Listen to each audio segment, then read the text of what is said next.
நமச்சிவாய சிவாய நம. அனைத்து தமிழ் உள்ளங்களுக்கும் கனிவான வணக்கங்கள். நீங்களும் ஸ்ரீ மங்களகரமான குரோதி ஆண்டு மார்கழி மாதம் 17ஆம் தேதி புதன்கிழமை அன்று தனுசு ராசி உத்திராடம் நட்சத்திரத்தில் கன்யா லக்கணத்தில் இந்த மகத்தான ஆங்கில புத்தாண்டு பிறக்கிறது.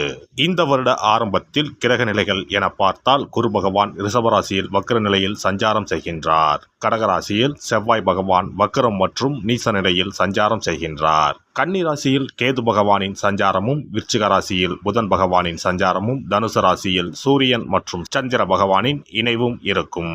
கும்பராசியில் சுக்கிரன் மற்றும் சனி பகவானின் சஞ்சாரம் இணைந்திருக்கும். அடுத்ததாக மீனராசியில் ராகு பகவானின் சஞ்சாரம் இருக்கும்.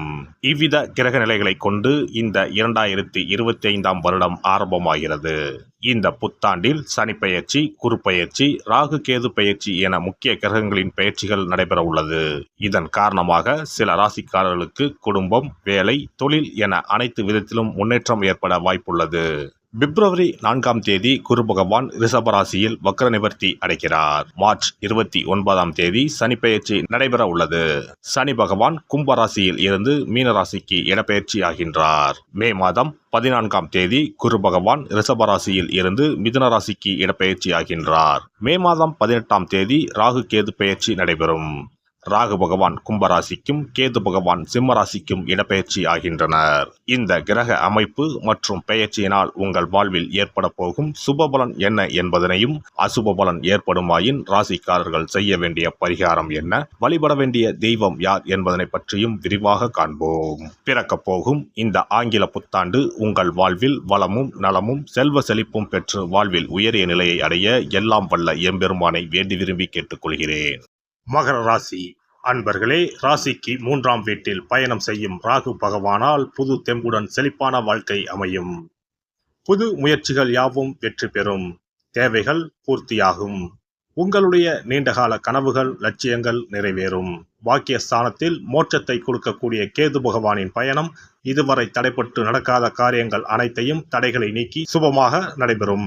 2025ஆம் ஆண்டு மே மாதம் முதல் ராகு பகவான் குடும்பஸ்தானத்திற்கு வரப்போகிறார். பேசும் வார்த்தைகளில் கவனம் தேவை. வாக்கு கொடுத்து மாட்டிக்கொள்ளாதீர்கள். குரு பகவானின் பார்வை 2025ஆம் ஆண்டு மே மாதம் வரை கிடைப்பதால் திருமண சுபகாரியம் கைகூடும். மே மாதத்திற்கு பிறகு குரு பகவான் 6ஆம் வீட்டிற்கு செல்வதால் உடல் ஆரோக்கியத்தில் அக்கறை காட்டுவது அவசியம். நோய்கள் வெளிப்பட்டு குணமடையும். கடந்த 7.5 ஆண்டு காலமாக சனியால் ஏற்பட்ட சங்கடங்கள் விலகப் போகிறது. 7.5 சனி முடிவுக்கு வரப்போவதால் 2025ஆம் ஆண்டு மகிழ்ச்சி நிறைந்த ஆண்டாக மகர ராசிக்காரர்களுக்கு அமையப் போகிறது. 2025ஆம் ஆண்டு புத்தாண்டில் மகர ராசிக்காரர்களின் வாழ்க்கையில் புது ஒளி பிறக்கும். மார்ச் மாதத்திற்கு பின் சனி பகவான் பெயர்ச்சியால் 7.5 சனி விலக உள்ளது. இதன் காரணமாக உங்களின் செயலில் சிறப்பான முன்னேற்றமும் திருப்தியும் ஏற்படும். இந்த ஆண்டில் நீங்கள் நினைத்ததை விட அதிகமாக சம்பாதிக்க முடியும். மகாலட்சுமி தேவியின் அருளால் நீங்கள் கடன் தொல்லையிலிருந்து விடுபடுவீர்கள். அதிர்ஷ்டம் உங்களுக்கு சாதகமாக அமையும். உங்கள் வேலை மற்றும் தொழிலில் புதிய உயரங்களை எட்ட முடியும். வேலை தேடுபவர்களுக்கு நல்ல வாய்ப்புகள் அமையும். பெரிய நிறுவனத்தில் பெரிய பொறுப்பில் அமருவீர்கள். உங்கள் கனவு நிறைவேறும். முயற்சிக்கு ஏற்ப முன்னேற்றம் பிறக்கும். உறவுகளுடன் அனுசரித்து நடந்து கொள்வது நல்லது. சோம்பலால் சில செயல்களில் தாமதம் ஏற்படும். மறதி சார்ந்த பிரச்சனைகள் தோன்றி மறையும். எந்த சூழ்நிலையும் சமாளிக்கும் தன்னம்பிக்கை உண்டாகும். சுகபோக விஷயங்களில் நாட்டம் ஏற்படும்.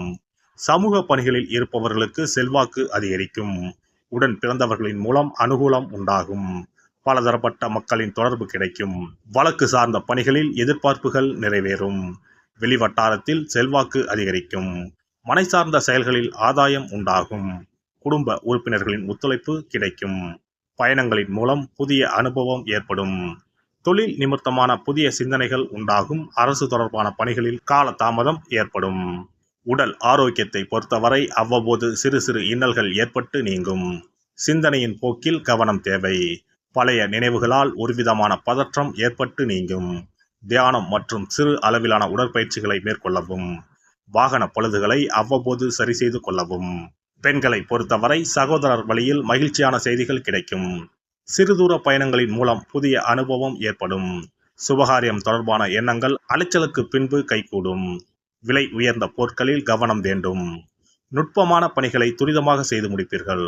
செல்வ சேர்க்கை தொடர்பான எண்ணங்கள் கைகூடும்.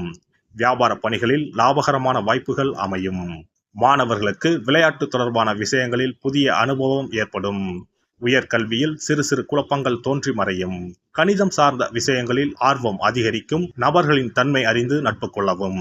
மறதி தொடர்பான சிக்கல்கள் தோன்றி மறையும். ஆராய்ச்சி பணி சார்ந்த வெளியூர் பயண வாய்ப்புகள் கைகூடும். பணி புரிவோருக்கு வேலை நிமித்தமான முயற்சிகள் கைகூடும். எழுத்து சார்ந்த துறைகளில் புதிய வாய்ப்புகள் கிடைக்கும். புதிய பொறுப்புகளின் மூலம் மதிப்பு மேம்படும். சக பணியாளர்களிடம் பொறுமையை கையாளவும்.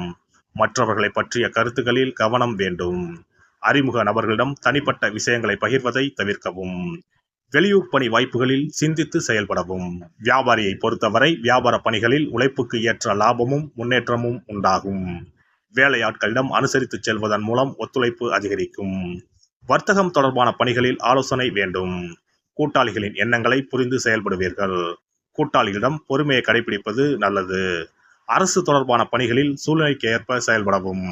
கலைஞர்கள் கலை சார்ந்த துறையில் புதுவிதமான மாற்றங்களை செய்வீர்கள். வாழ்க்கை துணைவரின் எண்ணங்களை புரிந்து அதன்படி நடந்து கொள்வீர்கள். அரசு வழியில் சில உதவிகள் கிடைக்கும். காரசாரமான பேச்சுவார்த்தைகளை குறைத்துக் கொள்ளவும். வரவுக்கு ஏற்ப செலவுகள் உண்டாகும். ஆடம்பரமான சிந்தனைகளை குறைத்துக் கொள்வது நன்மையை தரும். பெருந்தன்மையான செயல்பாடுகளால் உங்களின் மதிப்பு கூடும். அரசியல்வாதிகளை பொறுத்தவரை சாதுரியமான பேச்சுக்களின் மூலம் புதிய மாற்றங்களை உருவாக்குவீர்கள். பலதரப்பட்ட மக்களின் அறிமுகம் கிடைக்கும். திறமைக்கு ஏற்ப செல்வாக்கும் பாராட்டுகளும் அதிகரிக்கும். எதிராக இருப்பவர்களை அறிந்து கொள்வீர்கள். வழக்கு பணிகளில் சில மாற்றமான சூழல் ஏற்படும். வெள்ளிக்கிழமை தோறும் நல்லெண்ணெய் தீபம் ஏற்றி லட்சுமி நரசிம்மரை வழிபாடு செய்து வர முயற்சிகளில் உள்ள தடைகள் நீங்கும். சிறப்பு தொகுப்பு. 2025ஆம் ஆண்டு சிறப்பாக அமைய புத்தாண்டு அன்று இதை மட்டும் செய்தால் போதும். 2025ஆம் ஆண்டு புத்தாண்டை வரவேற்க அனைவரும் ஆவலாக காத்திருக்கிறோம். ஆனால் அதற்கு முன்பு 2024ஆம் ஆண்டிற்கு நன்றி சொல்லி விடை கொடுப்பதும் மிகவும் முக்கியமானதாகும். இந்த ஆண்டில் கிடைத்த நல்ல விஷயங்களுக்கு நன்றி சொல்வதுடன் கிடைக்காமல் போன விஷயங்களுக்கும் சேர்த்து நன்றி சொல்ல வேண்டும். இதனால் பிறக்கப் போகும் புதிய ஆண்டில் அவைகள் இன்னும் சிறப்பாக நமக்கு நடப்பதற்கு வழிவகுக்கும். 2025ஆம் ஆண்டிற்கான காலண்டர் வாங்குவதற்கு முன் அதில் வேறு எந்த நிறுவனத்தின் பெயரோ எதுவும் இல்லாததாக பார்த்து வாங்கி வீட்டில் வைக்க வேண்டும். குறிப்பாக மகாலட்சுமி, வராகி அம்மன் படத்துடன் இருக்கும் காலண்டரை வாங்கி வீட்டில் வைப்பது நல்லது. இது தவிர புத்தாண்டு நாளன்று எந்த மாதிரி விஷயங்களை செய்தால் வரப்போகும் ஆண்டு நமக்கு சிறப்பான ஆண்டாக அமையும் என்பதை நாம் தெரிந்து கொள்ளலாம். ஒவ்வொரு ஆண்டும் ஆங்கில புத்தாண்டோ அல்லது தமிழ் புத்தாண்டோ எதுவாக இருந்தாலும் சரி, பிறக்கப் போகும் புதிய ஆண்டு சிறப்பாக இருக்க வேண்டும். இந்த ஆண்டிலாவது நம்முடைய கஷ்டங்கள் தீர வேண்டும் அல்லது நினைத்த காரியம் கைகூட வேண்டும் என்று அனைவரும் நினைப்பதுண்டு. ஆண்டு முழுவதும் நல்லபடியாக அமைய புத்தாண்டு அன்று நாம் சில விஷயங்களை மேற்கொள்ள வேண்டியது ரொம்ப முக்கியம். இதனால் புதிய ஆண்டு உங்களுக்கு ஆரோக்கியம், சந்தோஷம், செல்வ வளம் நிறைந்த ஆண்டாக அமையும். புத்தாண்டு அன்று காலையில் எழுந்தவுடனேயே நாம் குளித்து விடுவோம். அப்படி நாம் குளிப்பதற்கு முன் குளிக்கின்ற நீரில் 3 முக்கியமான பொருட்களை சேர்ப்பது மிகவும் நல்லது. அந்த தண்ணீரில் முதலில் சிறிது கல்லுப்பை சேர்க்க வேண்டும். கல்லுப்பு நமக்கு இருக்கும் கண் திருஷ்டி, எதிர்மறை ஆற்றல்கள் ஆகியவற்றை அகற்றிவிடும். அடுத்ததாக சிறிது மஞ்சள் தூளை அதில் சேர்க்க வேண்டும். இதுவும் எதிர்மறை ஆற்றல்களை நீக்கி வாழ்வில் மங்களங்களை நிறைய செய்யும். மூன்றாவதாக சிறிது சுத்தமான பாலை சேர்க்க வேண்டும். அது பசும்பாலாக இருப்பது மிகவும் சிறப்பானது. இவை மூன்றுமே மகாலட்சுமியின் அம்சமானவை என்பதால் இவற்றை நீரில் கலந்து குளித்தால் அந்த ஆண்டு முழுவதும் நமக்கு மகாலட்சுமியின் கடாட்சம் கிடைக்கும். அடுத்ததாக புத்தாண்டு அன்று காலையில் வீட்டின் வாசலில் சிறிதளவு மஞ்சள் தடவி அதன் மீது அரிசி மாவில் கோலமிட வேண்டும். அதன் மீது ஒரு அகலில் மஞ்சள் நிற திரியிட்டு நெய் விட்டு தீபம் ஏற்ற வேண்டும். அதற்கு பிறகு வீட்டிற்குள் நல்லெண்ணெய் தீபம் ஏற்றி அன்னாசி பூ நறுமணம் கொண்ட ஊதுபத்தியை ஏற்றி வைத்து வழிபட வேண்டும். இந்த ஆண்டில் வராகி அம்மனை வழிபடுவது சிறப்பானது. இதனால் வெற்றிகளும் மகிழ்ச்சிகளும் கூடும். அதேபோல் புத்தாண்டு அன்று இரவு 9 மணிக்குள் சில முக்கியமான பொருட்களை வீட்டின் பூஜை அறையில் வாங்கி வைத்து வழிபடுவதால் வீட்டின் பொருளாதாரத்தை அதிகரிக்க செய்யும்.